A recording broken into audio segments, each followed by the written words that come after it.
Hello and welcome back everyone. The edentulous state is a very unfortunate condition in which the patient loses his entire dentition and is left with no teeth in their mouth. And this patient with no teeth in their oral cavity is said to be suffering from edentulism. Edentulism is mostly found in aged people or people who don't take care of their teeth for an extended period of time and don't visit the dentist regularly. And over time, as they age, they tend to lose most of their teeth and become edentulous by their old age.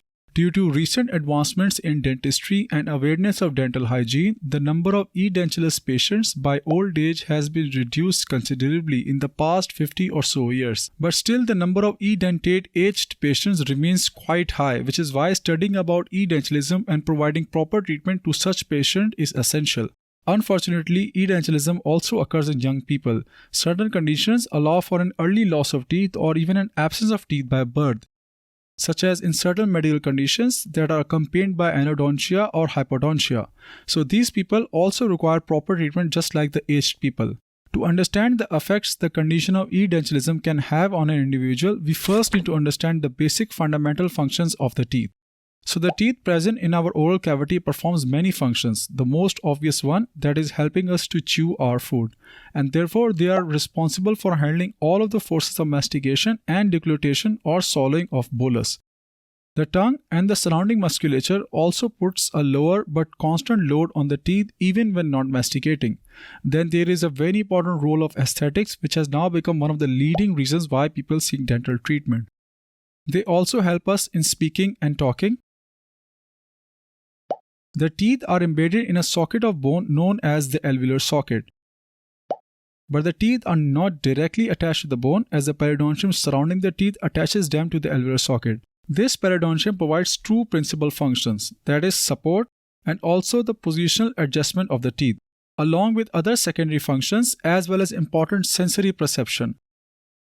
Last but not the least, teeth also help us to maintain the vertical dimension of our face by maintaining the necessary occlusal contacts as well as by maintaining the alveolar bone surrounding them.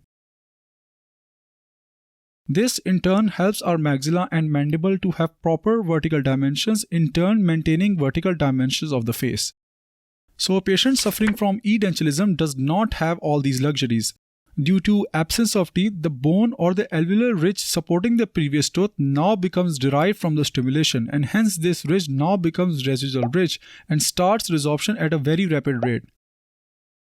The resorption declines as time goes on. This results in loss of vertical height of the face as well as with the collapse of the entire mouth. From here, periodontium is also lost, and with that, important sensory perception and mechanisms are also lost. The tongue, which was being opposed by the teeth present before, now is free, and hence the tongue grows out, literally increasing in size. And because of all this, a huge aesthetic concern is also developed. Providing a treatment in order to overcome all of the above mentioned problems can be very tough, especially when dealing with aged patients.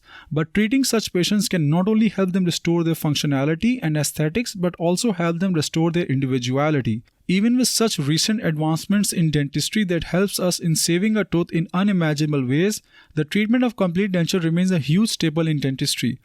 So what are the possible problems that a dentist can face while treating a patient suffering from edentulism? The main concern while making any complete denture is retention, because achieving retention with a complete denture inside an oral cavity is quite difficult. Because unlike a removable partial denture where one can simply achieve retention through various clasp designs, in complete denture you don't have that luxury of clasps. On top of that, in some patients, wearing a denture can cause adverse physiological effects, which also results in increased salivary secretion and hence can also affect the retention of the denture.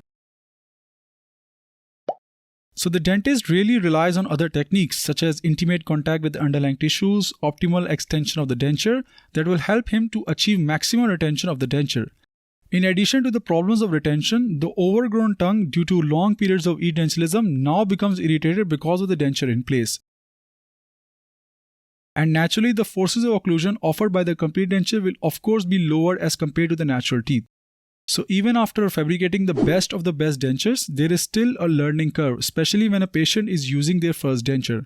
And this learning curve involves stabilization of the denture in the patient's mouth and the patient getting used to wearing a denture. And because of all these problems, wearing and making a habit of a denture requires time and patience both by the dentist and by the patient. And hence, the importance of empathy and proper clinical judgment by the dentist is extremely important. The ability to understand and recognize the problems of an edentulous patient and to reassure the patient has proven to be of the greatest clinical success. Now, what are the treatment options for an edentulous patient? There are a number of treatment options a dentist can recommend based on patient to patient and the clinical judgment of the dentist.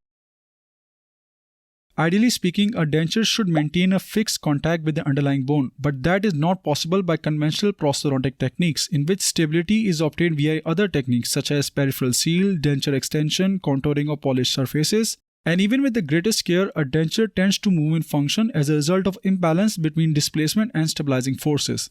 If a patient is partially edentate, then treatment with immediate denture should be considered. But if the patient is completely edentate, then two treatment options remain on the table for the patient. One is the conventional removable complete denture, and the other being the implant supported denture.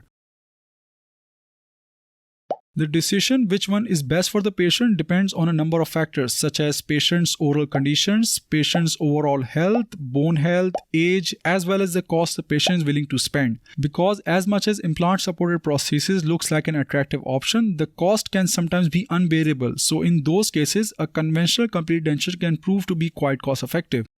In other cases, such as when a patient has a history of maladaptive denture wearing experience, they should be given the preferred option of an implant-supported denture rather than a conventional denture, especially in the mandible. And the research data has shown us that regressive changes that happen after the teeth are lost can significantly be slowed down by the use of an implant-supported prosthesis. But in the end, the final decision depends on the clinical judgment and also various other factors that are to be decided by the dentist and by the patient.